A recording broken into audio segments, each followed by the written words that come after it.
जी अस्सलाम वालेकुम। Class 10th आपका प्रीवियस सेशन में हमने वन डायमेंशनल एरे देखा था, जिसे आप लीनियर एरे भी कहते हैं और वेक्टर एरे भी कहते हैं। उसमें या तो एक रो होगा या एक कॉलम होगा। यहाँ पे हम आज जो स्टडी करेंगे that is to dimensional array. To dimensional array को हम टेबल भी कहते हैं या मैट्रिक्स भी कहते हैं। इसको डिफ़ाइन कैसे करते हैं? Array of one dimensional array. एक डायमेंशनल एरे हो उसका आप एरे ले लें, that will be called to dimensional array. ये इसकी डेफिनेशन है।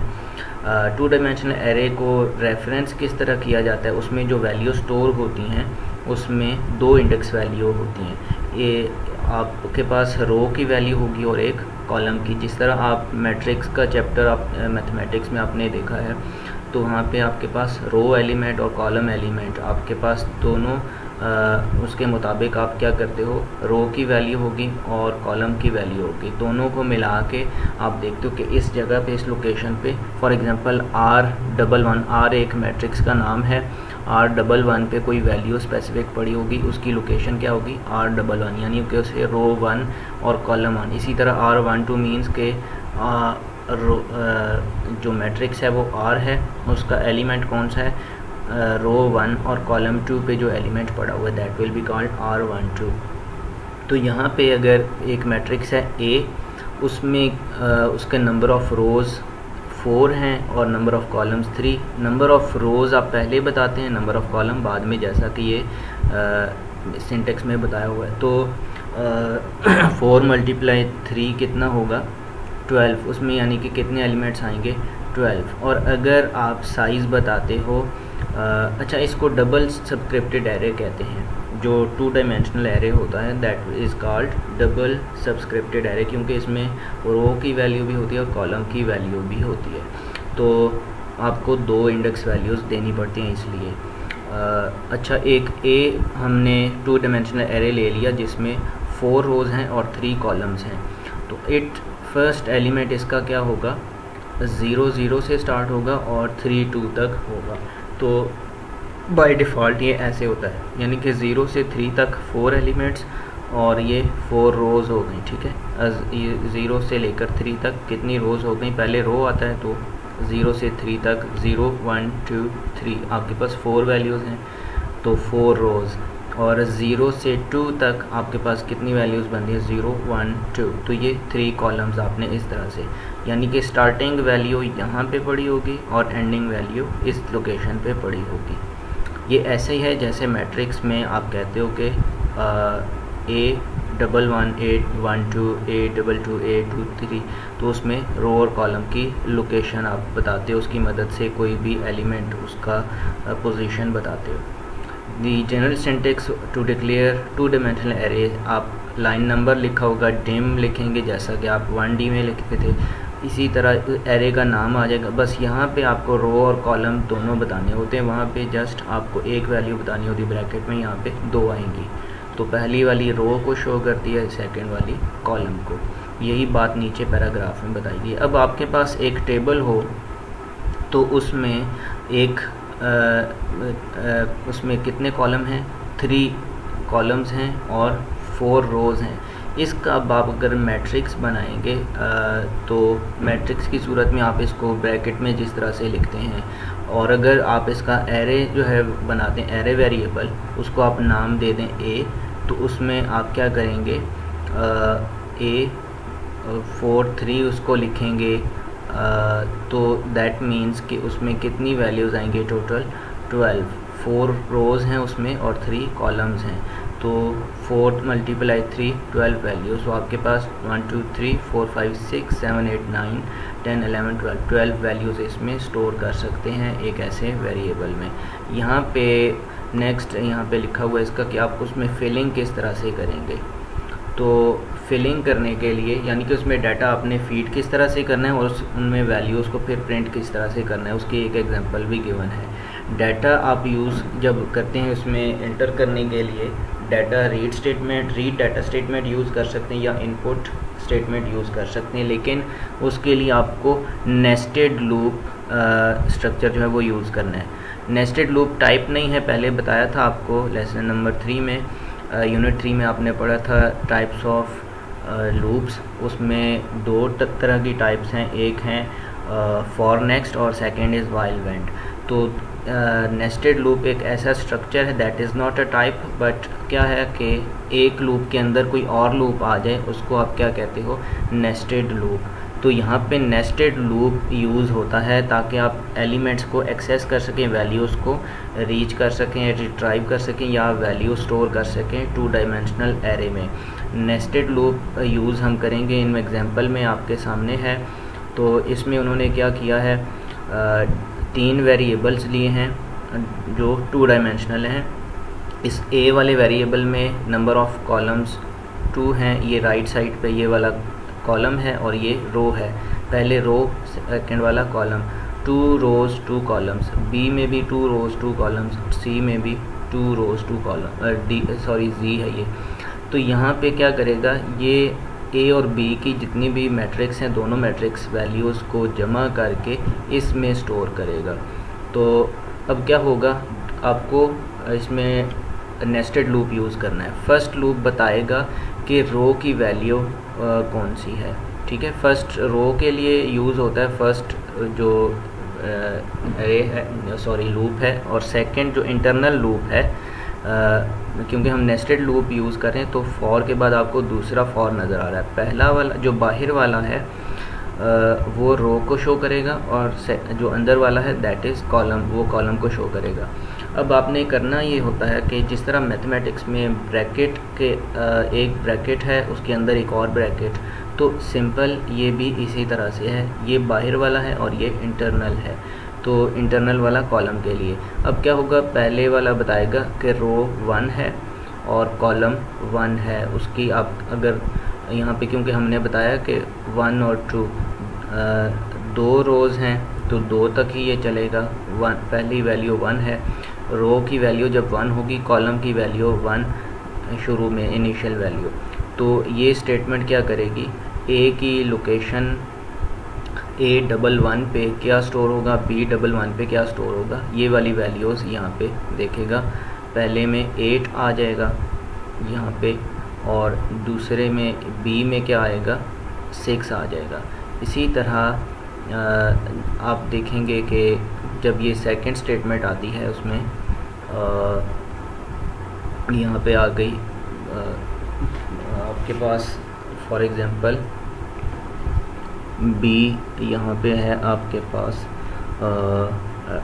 जब ये वाली स्टेटमेंट है ये बता रही है कि ये फार्मूला है, ये रो कॉलम पोजीशन पे इन दोनों वैल्यूज़ को जमा करें स्पेसिफिक, यानी कि A11 प्लस B11 जमा करें तो Z11 में वो वैल्यू स्टोर होगी। जैसे मैट्रिक्स में आप एडिशन करते हो, फिर वो वैल्यू प्रिंट कर देगा। अब करेगा ये किस तरह, पहली जब ये काम करेगा, ये वैल्यूज़ रीड करेगा, रीड के बाद आपने वेरिएबल्स लिखे, इनमें वैल्यूज़। अब पहली दफ़ा जब ये चलेगी, यहाँ पे R भी 1 है, C भी 1 है दोनों जगह पे। दूसरी दफ़ा जब ये चलेगी, नेक्स्ट C जब आएगा तो यहाँ पे इस पे आएगा ये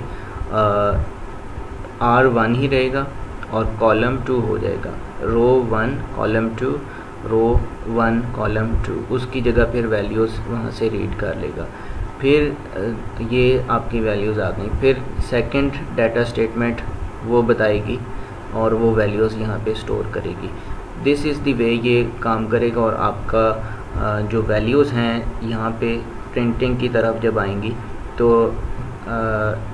ये वाली स्टेटमेंट क्या आपको मैट्रिक्स की सूरत में वैल्यूज़ बताएगी। तो जिस तरह मैट्रिक्स में आपको वैल्यूज़ लिखी होती हैं, उसकी हम एग्जांपल मैंने जो आपको बतानी है करके, that is by input statement. आप यूज़र से रन टाइम पे वैल्यू लेगी और वो आपको प्रिंट आउट करेगा। और उसमें जो जिस तरह से हमने करना है कि हम यूज़र से पूछेंगे नंबर ऑफ़ रोज़ कितने होने चाहिए, नंबर ऑफ़ कॉलम्स कितने होनी चाहिए। तो ये आपका आज का लेसन है। हम अभी एग्जांपल करते हैं, एग्जाम्पल के बाद आपको एरे की मैनिपुलेशन क्या होती है वो भी बताएंगे, फिर आपका चैप्टर जो है वो एंड है। तो let's see example rows and columns in to the array. आपको वहाँ बुक में जो डिफरेंस नज़र आएगा इससे थोड़ा सा ये है कि वहाँ पे उन्होंने रीड डाटा स्टेटमेंट यूज़ की हुई है, हम यहाँ पे क्या यूज़ करेंगे, इनपुट स्टेटमेंट। यूज़र से रन टाइम पे वैल्यू ले रहे हैं। तो पहले मैंने यूज़र से ये पूछा है कि नंबर ऑफ़ रोज़ और कॉलम्स जो हैं वो कितने चाहिए आपको। वहाँ पे तो फिक्स था ना कि आप इतने हैं। यहाँ पे यूज़र जितनी एंटर करेगा वो, फॉर एग्ज़ाम्पल आपने अगर 1 रो और 2 कॉलम्स अगर आपने करने हैं तो इसमें V1 में आ जाएगा, V2 में, दोनों कॉमा से आपने सेपरेट करके वैल्यू देनी है। फिर ये लूप चलेगा।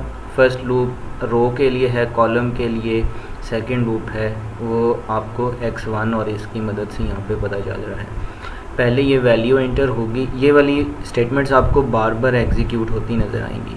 पहले ए के लिए वैल्यू लेगा, फिर बी के लिए, सिंगल वैल्यू आपने करके एंटर प्रेस कर देना, नेक्स्ट जो है लाइन पे चला जाएगा, फिर ये प्रिंट होगी। तो इस तरह से क्या होगा, वैल्यूज़ वो लेता जाएगा। ये वैल्यूज़ जब वो ले लेगा इंटर, फॉर एग्जांपल आपने अगर यहाँ पे 2 रोज़ और 3 कॉलम्स अगर आपने सेलेक्ट किए तो एक लूप में कितनी वैल्यूज़ आएंगी, ए में भी 6 वैल्यूज़ आएंगी, बी में भी, तो टोटल आपको जो एंटर करनी पड़ेंगी 12 वैल्यूज़। तो इसके बाद क्या होगा, यहाँ पे ये फार्मूला है, इसके मुताबिक कैलकुलेशन करेगा और दोबारा ये लूप चलेगा। दोबारा इसलिए चलेगा यहाँ पे, अगर हम इसमें करते तो ये साथ में वैल्यूज़ इस तरह मैट्रिक्स की फॉर्म में ना बताता, तो यहाँ पे जब करेंगे ये मैट्रिक्स की फॉर्म में आपको वैल्यू देगा। हम इसको ट्राई करते हैं।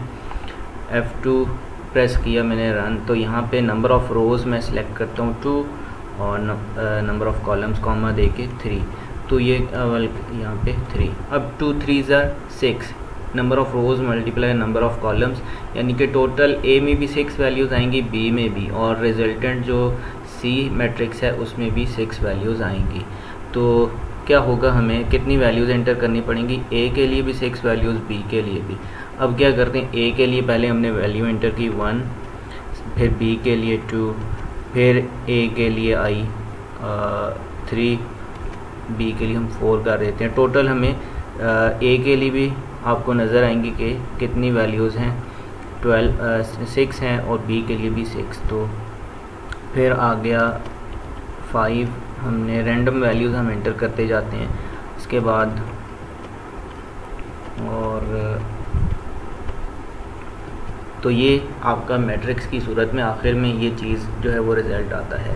आप देख लें, ए के लिए भी 6 वैल्यूज़, बी के लिए भी 6 वैल्यूज़, उन सब को आप मैट्रिक्स की फॉर्म में ये वैल्यूज़ लिख के देखें तो आपको यही रिज़ल्ट मिलेगा अगर दो मैट्रिक्स को आप ऐड करते हैं। तो ये आपका प्रोग्राम था यूजिंग इनपुट स्टेटमेंट। आप यही प्रोग्राम है आपने करना है इसके मुताबिक जैसे एग्जांपल में है, तो आपको ये वाला रिज़ल्ट मिलेगा। अगर नंबर ऑफ़ रोज़ आप जो है वो यहाँ पे फॉर एग्जांपल हम इसको दोबारा रन करते हैं और नंबर ऑफ़ रोज़ भी मैं 1 कहता हूँ और नंबर ऑफ़ कॉलम भी 1 कहता हूँ, फिर क्या होगा, अब ए के लिए एक वैल्यू ये आ गई, एक रो है और एक कॉलम है, और ये और बी के लिए, तो अब ये देखें आपको जस्ट एक, तो उसके मुताबिक ये काम कर रहा है। और जब आप कहते हैं कि नंबर ऑफ़, यहाँ पे दोबारा हम इसको रन करते हैं, number of rows 1, number of column 2, तो कितना होगा, 2 1 2, तो ए के लिए भी 2 वैल्यूज़ आती हैं, बी के लिए भी 2 वैल्यूज़। तो ये देख लें आपके सामने ये आ गया। और जब आप कहते हैं नंबर ऑफ़, दोबारा इसको रन करते हैं, नंबर ऑफ़ रोज़ भी 2, नंबर ऑफ़ कॉलम्स भी 2, तो ए के लिए भी 4 वैल्यूज़, बी के लिए भी 4 वैल्यूज़। इसको मैं 1 दे रहा हूँ, यहाँ पे 2, फिर 3 है, फिर 4 है, फिर 5 है, 6, इसको ये 7 और फिर 8। अब ये देख लें, तो इस तरह ये आपका काम कर रहा है। या जो वहाँ पे वैल्यूज़ हैं आप बुक वाली भी दे सकते हैं, तो आपको रिजल्टेंट वैल्यू यही मिलेगी 8 4 3 5। आप याद रखिए F2, यहाँ पे 2 रोज़ 2 कॉलम्स, 8, बी के लिए आपको देनी है वैल्यू 6 8 6 4 4 6 4 4 और और 3555 3555। तो अब ये देख लें बुक में जो जिस तरह वैल्यूज़ हैं 14, 8, 8 और 10, आपको उनकी रिजल्टेंट वैल्यू इस तरह से मिलेंगी। थोड़ा सा हमारे पास ये चेंज हमने वैल्यू की है, तो उसके मुताबिक आप वैल्यूज़ एंटर करें तो आपको ये रिज़ल्ट देगा। ये आपका प्रोग्राम था 2D के साथ, किस तरह उसमें वैल्यूज़ एंटर करनी है आपने देखा। अच्छा, यहाँ पे एरे मैनिपुलेशन एक स्टेटमेंट है। एरे मैनिपुलेशन क्या होती है? मींस के एरे में आप कोई भी वैल्यू इंसर्ट करते हो, उससे वैल्यू स्टोर करके वहाँ पे और फिर वैल्यू एक्सट्रैक्ट करते हो अपनी मर्ज़ी के मुताबिक, इसको कहते हैं array manipulation. There are different operations that can be performed by using array, like searching the particular element. आप कोई उसमें वैल्यू सर्च करें एरे में, कोई मैचिंग वैल्यू देखें, कोई उनको अरेंज करें, लार्जेस्ट या स्मॉलेस्ट नंबर फाइंड करें, तो ये सारे काम जो हैं या उनको किसी तरह से अरेंज करें, तो वो क्या कहलाएगा? एरे मैनिपुलेशन कहलाएगी। ये एरे मैनिपुलेशन की डेफिनेशन है। तो आप इसमें largest number, smallest number find करने का आप इसी को यूज़ करते हुए एरे में आपने ये अप्लाई करना है। तो जो विद इन लेसन जो एग्जांपल है आप वो भी कीजिए। तो ये आज का आपका लेसन था। अस्सलाम वालेकुम। अभी हम इसको क्लोज़ कर देते हैं।